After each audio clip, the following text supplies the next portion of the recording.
The meeting and hearing of the Subcommittee on Consumer Protection of the Commerce Committee will come to order.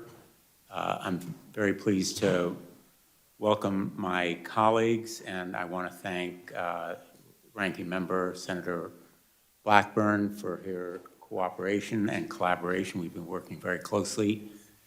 And the Ranking Member who is here, Senator Wicker, as well as our Chairwoman, Maria Cantwell. Senator Cantwell, I'm sure, will be here shortly. Most important, I'd like to thank our witness, Frances Haugen, for being here, and the two counsel who are representing her today. And I want to give you my heartfelt gratitude for your courage and strength in coming forward as you have done, standing up to one of the most powerful, implacable corporate giants in the history of the world, without any exaggeration. You have a compelling, credible voice, which we've heard already. But you are not here alone. You're armed with documents and evidence. And you speak volumes, as they do, about how Facebook has put profits ahead of people. Among other revelations, the information that you have provided to Congress is powerful proof that Facebook knew its products were harming teenagers. Facebook exploited teens using powerful algorithms that amplified their insecurities and abuses through what it found was an addict's narrative. There is a question, which I hope you will discuss, as to whether there is such a thing as a safe algorithm.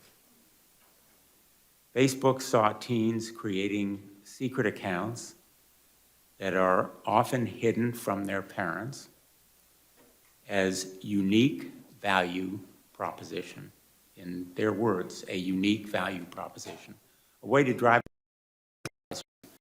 and shareholders sense of safety. And it doubled down, targeting children, pushing products on preteens, not just teens, but preteens, that it knows are harmful to our kids' mental health and well-being. Instead of telling parents, Facebook concealed the facts. It sought to stonewall and block this information from becoming public, including to this committee when Senator Blackburn and I specifically asked the company. And still, even now, as of just last Thursday, when a Facebook witness came before this committee, it has refused disclosure or even to tell us when it might decide whether to disclose additional documents. And they've continued their tactics even after they knew the destruction it caused. It isn't just that they made money from these practices, but they continued to profit from them. Their profit was more important than the pain that they caused. Last Thursday, the message from Ms. Antigone Davis, Facebook's global head of safety, was simple. Quote, "This research is not a bombshell," end quote. And she repeated the line, "Not a bombshell." Well, this research is the very definition of a bombshell. Facebook and big tech are facing a big tobacco moment, a moment of reckoning. The parallel is striking. I sued Big Tobacco as Connecticut's Attorney General. I helped to lead the states in that legal action, and I remember very, very well the moment in the course of our litigation when we learned of those files that showed not only that Big Tobacco knew that its product caused cancer, but that they had done the research, they concealed the files, and now we knew, and the world knew. And big tech now faces that Big Tobacco jaw-dropping moment of truth. It is documented proof that Facebook knows its products can be addictive and toxic to children. And it's not just that they made money, again, it's that they valued their profit more than the pain that they cause to children and their families. The damage to self-interest and self-worth inflicted by Facebook today will haunt a generation. Feelings of inadequacy and insecurity, rejection, and self-hatred will impact this generation for years to come.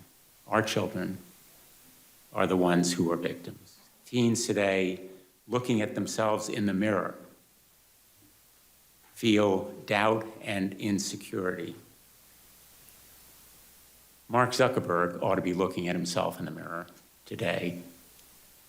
And yet, rather than taking responsibility and showing leadership, Mr. Zuckerberg is going sailing.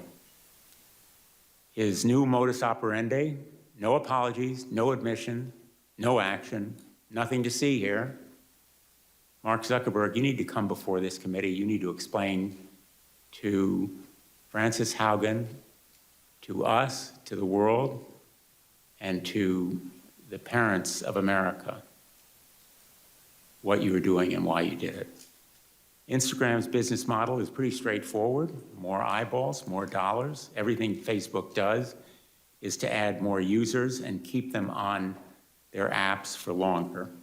In order to hook us, Instagram uses our private information to precisely target us with content and recommendations, assessing that what will provoke a reaction will keep us scrolling.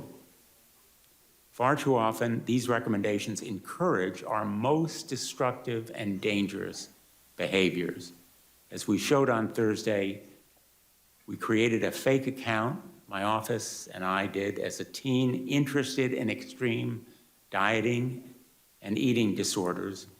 Instagram latched onto that teenager's initial insecurities. It then pushed more content and recommendations, glorifying eating disorders. That's how Instagram's algorithms can push teens into darker and darker places. Facebook's own researchers called it Instagram's, quote, perfect storm, exacerbating downward spirals. Facebook, as you have put it, Ms. Haugen, so powerfully, maximizes profits and ignores pain. Facebook's failure to acknowledge and to act makes it morally bankrupt. Again and again, Facebook rejected reforms recommended by its own researchers. Last week, Ms. Davis said, quote, we're looking at, end quote, no specific plans, no commitments, only vague platitudes. These documents that you have revealed provided this company with a blueprint for reform. It provided specific recommendations that could have made Facebook and Instagram safer. The company repeatedly ignored those recommendations from its own researchers that would have made Facebook and Instagram safer. Facebook researchers have suggested changing their recommendations to stop promoting accounts known to encourage dangerous body comparison. Instead of making meaningful changes, Facebook simply pays lip service, and if they won't act, and if big tech won't act, Congress has to intervene. Privacy protection is long overdue. Senator Markey and I have introduced the KIDS Act, which would ban addictive tactics that Facebook uses to exploit children. Parents deserve better tools to protect their children. I'm also a firm supporter of reforming Section 230. We should consider narrowing this sweeping immunity when platforms' algorithms amplify illegal conduct. You've commented on this in your testimony, and perhaps you'll expand on it. We have also heard compelling recommendations about requiring disclosures of research and independent reviews of these platforms' algorithms, and I plan to pursue these ideas. The Securities and Exchange Commission should investigate your contentions and claims, Ms. Haugen, and so should the Federal Trade Commission. Facebook appears to have misled the public and investors, and if that's correct, it ought to face real penalties as a result of that misleading and deceptive misrepresentation. I want to thank all my colleagues who are here today, because what we have is a bipartisan congressional roadmap for reform that will safeguard and protect children from big tech. That will be a focus of our subcommittee moving forward, and it will continue to be bipartisan.